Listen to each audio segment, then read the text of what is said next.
Hello,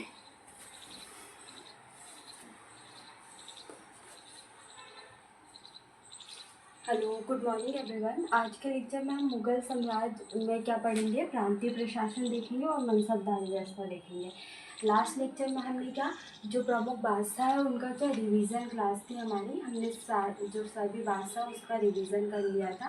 Babar से लेके कहाँ तक, बाबर से लेके औरंगजेब तक हमने रिवीजन कर लिया था, जिसमें हमने हर चीज़ देख ली थी जो हमने हमारे लास्ट प्रीवियस लेक्चर में हमने पढ़ी थी, वो हमने एक ही लेक्चर में कवर कर लिया था। या तो आप हमारा एक ही लेक्चर देख सकते हैं या तो हमारे प्रीवियस लेक्चर भी आप देख सकते हैं, अगर आपको अच्छे से पढ़ना है तो।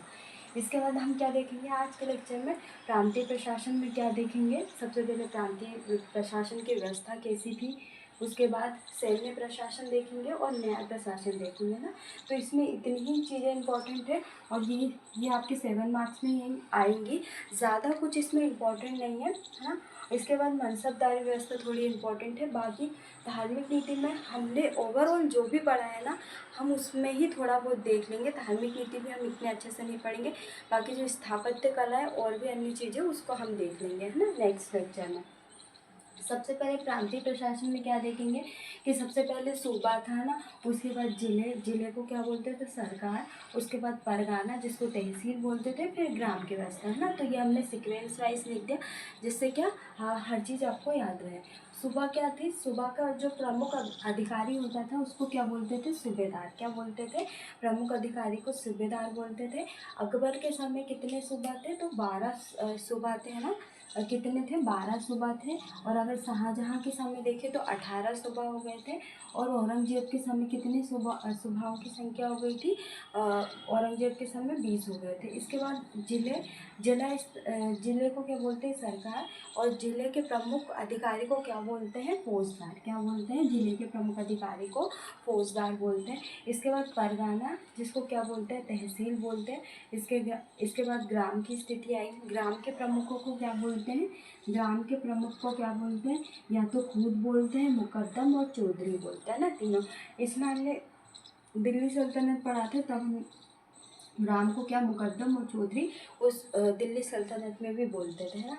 इसके बाद हम न्याय व्यवस्था देखेंगे। न्याय प्रशासन में क्या थे, 4 भाग थे। एक तो घुड़सवार सेना, पैदल सेना, तोपखाना और जल सेना। जल सेना क्या थी, स्थायी रूप से नहीं थी, है ना। और इसके बाद जो घुड़सवार है, दो प्रकार के थे, एक सिलेदार और बरगीर। कौन थे, सिलेदार और बरगीर, है ना। इसके बाद पैदल में कौन थे, एहसान और सहबंदी। कौन थे, एहसान और सहबंदी। और तोपखाने में भी एक जिनसी तोपखाना जो कि भारी तोपों का नियंत्रण करते थे, और तस्ती तोपखाना जो कि हल्की तोपों का नियंत्रण। और जल सेना जो कि आधुनिक रूप से नहीं थी। तो हमने क्या देखा, घुड़सवार में सिलेदार देखा और बरगीर देखा। इसके बाद पैदल में एहसाम और सहबंदी। कौन देखा, एहसाम और सहबंदी दो। और इसके बाद तोपखाने में एक जिनसी तोपखाना जो कि भारी तोप थी, और एक तस्ती जो कि हल्की। और इसके बाद हमने जल सेना का देखा ना। इसके बाद हम प्रांतीय प्रशासन में क्या, न्याय व्यवस्था को पढ़ेंगे। न्याय व्यवस्था किसके द्वारा, कौन प्रमुख था, गाजी और कुजात प्रमुख थे। और इसके प्रधान कौन थे, काजी न्याय करते थे। और सर्वोच्च न्यायकर्ता कौन था, बादशाह था ना। अंतिम निर्णय किसका होता था, बादशाह का होता था, है ना। तो ये हमारा प्रांतीय प्रशासन हो गया, जिसमें हमने सीक्वेंस देख लिया, सूबा, सरकार और परगाना, है ना, और ग्राम। इसके बाद हमने सैन्य प्रशासन देख लिया, जिसमें घुड़सवार, पैदल, तोपखाना और जल सेना। और न्याय व्यवस्था में जो प्रमुख अधिकारी, जो सर्वोच्च न्याय करता है, वो बादशाह है। और गाजी उल कुजात देखा, और प्रधान कौन है, काजी है ना। इसके बाद हम मनसबदारी व्यवस्था देखेंगे। ये ज़्यादा तो कुछ नहीं, 7 मार्क्स में ही आएगी या 2 मार्क्स में भी पूछ सकते हैं, 11 मार्क्स में तो ये नहीं आएगी, है ना। तो जो मनसबदारी व्यवस्था है उसकी उत्पत्ति कैसे हुई, है ना, कि जो मनसबदारी व्यवस्था है उसको लाया कौन, है ना, हम सबसे पहले ये देखेंगे। तो इसकी उत्पत्ति को कहाँ से हुई, तो मंगोल विजेता चंगेज़ खां के समय हुई थी। क्या हुई थी, मंगोल जो विजेता है उसके चंगेज़ खां, उनके समय हुई थी। इन्होंने क्या, सेना को क्या दशमलव प्रणाली में तैयार किया था। क्या, सेना को क्या दशमलव प्रणाली में तैयार किया था। जैसे हमने दिल्ली सल्तनत में देखा था कि सेना को दशमलव प्रणाली में किसके द्वारा तैयार किया था, तो अलाउद्दीन खिलजी के द्वारा किया गया था ना। इसके बाद हम देखेंगे कि मनसबदारी का अर्थ क्या है। तो अर्थ क्या है, हम अगर ऐसे लिखेंगे, सबसे पहले लिख देंगे हम उत्पत्ति, उसके बाद अर्थ लिख देंगे प्रतिष्ठा का स्तर पर, है ना। इसके बाद हम क्या देखेंगे कि इसका प्रारंभ, है ना, या तो हम हेडिंग इसमें लिख सकते हैं प्रारंभ, है ना, सर्वप्रथम प्रारंभ, है ना। तो हमारा आंसर बहुत इफेक्टिव लगेगा, है ना। सर्वप्रथम प्रारंभ कहाँ से हुआ?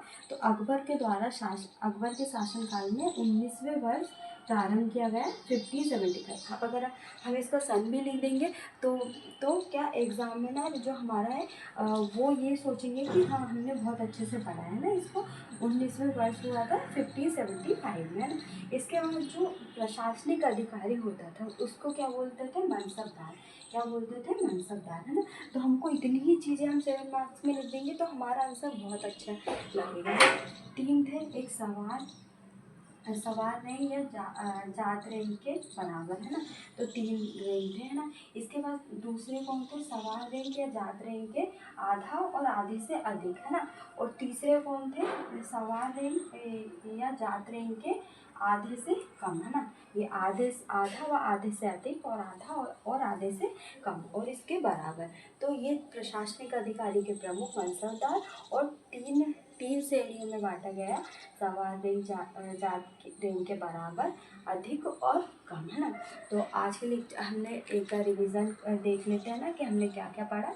सबसे पहले प्रांतीय प्रशासन में हमने देखा कि सीक्वेंस हमको पढ़ना है अच्छे से। सुबह हो गया, उसके बाद सरकार हो गया, फिर परगना हो गया, फिर ग्राम। सुबह के अधिकारी को क्या बोलते हैं? सूबेदार।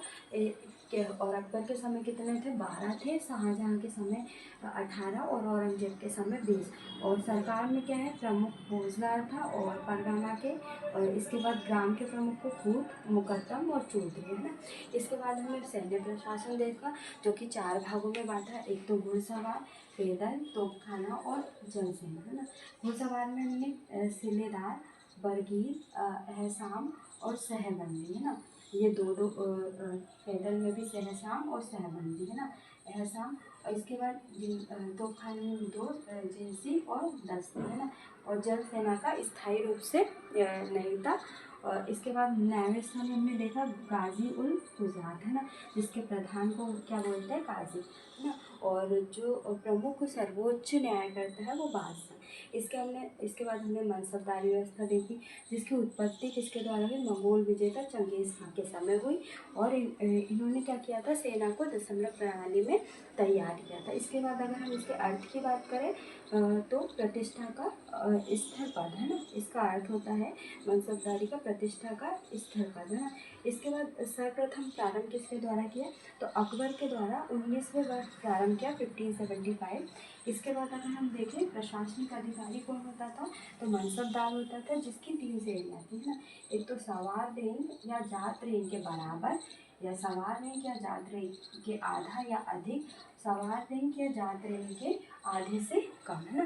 तो ये 3 श्रेणियाँ थी। तो आज के लेक्चर में हमारा प्रांतीय प्रशासन और मनसबदारी व्यवस्था दोनों कंप्लीट हो गया है। नेक्स्ट लेक्चर में हम जो धार्मिक नीति है, स्थापत्य कला है, संगीत है, इसके बारे में पढ़ेंगे।